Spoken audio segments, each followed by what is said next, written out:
شیعوں میں بھی مجتہد کے نام پہ ایسے امامے آ گئے ہیں، امریکہ ہی منتقل ہوتے ہیں، انہوں نے سنیوں میں بھی پھوٹ ڈالنی ہے اور شیعوں میں بھی پھوٹ ڈالنی ہے، جیسے یہ اللہ یاری بیٹھ کے کام کر رہا ہے۔ امامے سے ٹائی تک سفر، ایک اس کی داستان بننی چاہیے کہ کیسے امامے سے پینٹ کوٹ ٹائی تک اس نے سفر کیا، یعنی کیسے اس نے روحانی ماحول سے ابلیسی اور استعماری ایک لباس کو اختیار کیا۔ اور اب شیعوں میں کیسے پھوٹ ڈالنی ہے مجتہد اور اجتہاد کا، اس تمسخر اڑانا اور انکار کرنا۔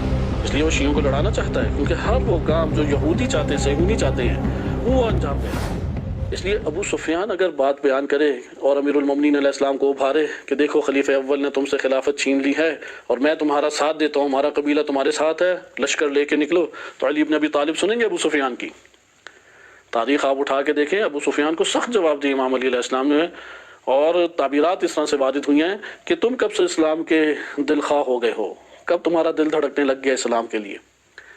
لہذا اگر خلافت کا مسئلہ سفیانی روپ میں دھار کے بیان کیا جائے عالم اسلام کے اندر، شیعہ کو سننے کی ضرورت نہیں ہے۔ وہ خلافت کا مسئلہ، وہ فدق کا مسئلہ، وہ شیعہ سنی مسائل کا مسئلہ، وہ پرانی اختلافات کا مسئلہ سمجھ جائے یہ سفیانی سازش ہے جو عالم اسلام کے اندر روپ دھار کے آئی ہے، اور نام نہاد طور پہ وہ آپ سے کاملاً آپ کے موافقت کا اظہار کر رہا ہے، آپ سے اپنے دل اور قلوب کی یکجا ہونے کا اظہار کر رہا ہے۔ اسی لیے طرح اللہ یاری بیٹھا ہوا ہے، اس کے پیچھے واضح طور پہ ہاتھ جو ہیں وہ صہیونی ہیں، اس کے لباس، اس کے عادات، اطوار، تمام کی تمام چیزیں اس کی صہیونی طرز کے اوپر ہیں۔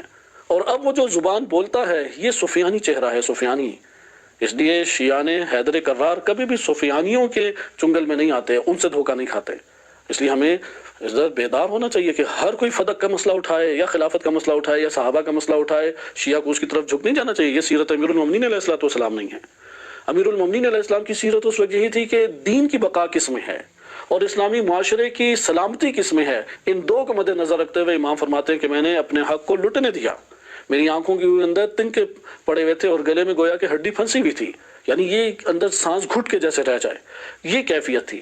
وَإِلَّا امام نکل کے قدم اٹھا سکتے تھے۔ لہٰذا اب دو حمایتی ہیں امام کے، ایک وہ ہیں کہ جن سے امام بیعت لینا چاہ رہے ہیں، وہ بھی آتے ہیں اور کہتے ہیں کہ ہم خلیفہ اول کی خلافت کے قائل نہیں ہیں اور آپ کا ساتھ دیں گے، سلمان ہیں، ابو ذر ہیں، مقداد ہیں، عمار ہیں، ایک تعداد ہے، لمبی تعداد ہے۔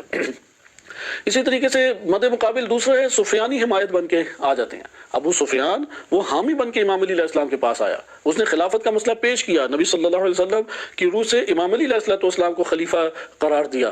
یہاں پہ اگر آج کے دور میں بھی سفیانی اگر ہاتھ آئیں اور یہی موضوعات اٹھا کے تشیع میں پیش کریں، شیعہ کو دھوکہ نہیں کھانا چاہیے، اسے کہیں کہ تمہارے عزائم ہم جانتے ہیں، ہمیں اپنے دین اسلام کی بقا، اسلامی معاشرے کا اتحاد اور اسلامی معاشرے کی سلامتی پیش نظر ہے، جو کہ امیر المومنین علیہ السلام نے ہمیں درس دیا ہے۔ وَإِلَّا اختلاف پہ سودا نہیں ہے، اختلاف ہے، وہ دلائل کی زبان چلتی ہے لیکن سازش کی زبان نہیں چل سکتی۔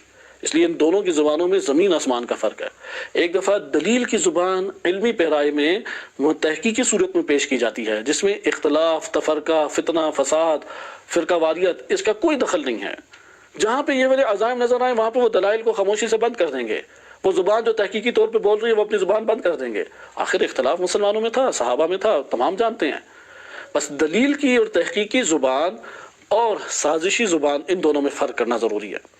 جناب سلمان و ابو ذر، جناب کمیل و مالک، ان کی زبان تحقیقی زبان ہے، دلیل کی زبان ہے، ان کی زبان سیرت امیر المومنین علیہ السلام میں ڈھلی ہوئی زبان ہے، اس لیے وہ موقف اور وہ روش اور وہ قدم اٹھاتے ہیں جو امام علی علیہ السلام نے اٹھایا۔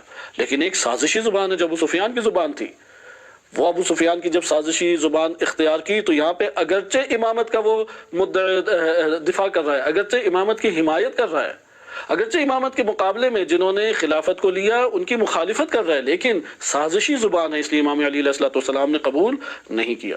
یہ آپ نے جب نقطہ ملاحظہ کیا، اس لیے آپ تاریخ پڑھیں کہ عباس بن عبد المطلب بھی آئے امام علی علیہ السلام کے پاس، ابھارا، امام علی علیہ السلام نے انہیں کیا جواب دیا، اور ابو سفیان بھی آیا، اس نے بھی ابھارا، امام علی علیہ السلام نے اسے کیا جواب دیا۔ دونوں میں موضوع امامت ہے۔ ایک امامت اور فدق اور تشیع کے جو اساسی نظریات ہیں اختلاف کی صورت میں، تشیع جس کی موافقت جس نظریے کی کرتی ہے اہل بیت علیہ السلام کی اتباع میں، اس کو اللہ یاری بھی بیان کرتا ہے، اور ایک دفعہ آپ کو رہبر معظم کی کتب میں بھی نظر آتی ہے۔ زمین آسمان کا دونوں میں فرق ہے۔ جب رہبر معظم کی کتب میں نظر آئے گی تو فرقہ واریت کی آڑ میں نہیں ہے، وہ فتنہ فساد کی آڑ میں نہیں ہے، وہ ان کی اپنی علمی کاوش اور تگودو کی جہت سے انہوں نے اسے ذکر کیا۔ لیکن اس جگہ پہ جب نظر آئے کہ یہ فتنہ چاہتا ہے، فساد چاہتا ہے، یہ مسلمانوں کے اندر عدم اتحاد جاتا ہے، صہیونی عزائم کو پورا کرنا، یعنی ابو سفیان و اموی عزائم کو عالم اسلام میں امامت کے نام کے اوپر وہ پورا کرنا چاہتا ہے۔ یہ خطوات شیطان یہاں سے پہچانے جاتے ہیں. یہ خطوات شیطان ہے جس کے اوپر اللہ یاری چل رہا ہے. یہ خطوات شیطان ہے کہ جو امام علی علیہ السلام کو آ کے